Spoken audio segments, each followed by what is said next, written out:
It's actually a pretty unique story, I think, in terms of how I chose my career. A lot of people know from the time they're born, because they were born into a family of lawyers, that that's what they're going to be when they grow up.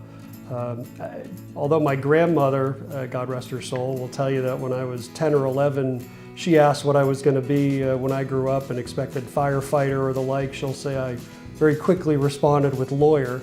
I can honestly say I have no recollection of that or ever thinking that that's what I was going to do with my life.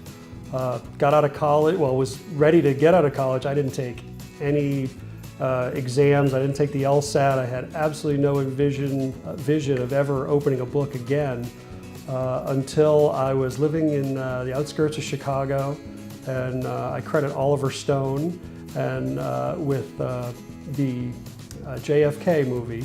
Absolutely inspired me to change my life. I watched the movie and said, that's what I'm supposed to do. I'm supposed to be a lawyer.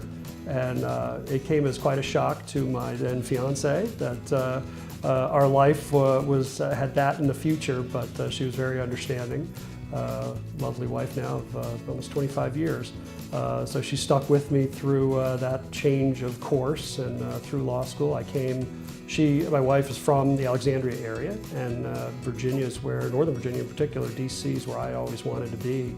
I grew up in a small town in New Hampshire, but I considered DC to be the center of the legal universe. So I'd always seen myself at least moving here, maybe working on the Hill or the like, but it was a natural choice for us to relocate here. Not too far away, about a half hour from where she grew up in the Mount Vernon area. We ended up going to George Mason Law School, and even that has its own little anecdote. I met a federal judge in Chicago at the time I was thinking about going to school. I met him at a cocktail hour. He said, "Oh, you're thinking about law school. Have you ever considered going to George Mason? It's a small school in Northern Virginia. My good friend's the dean there. I'd be happy to put in a good word for you." So needless to say, I took him up on the offer and put him on the Christmas card list for many years, and I continue to thank him for helping me get into my current profession as a lawyer.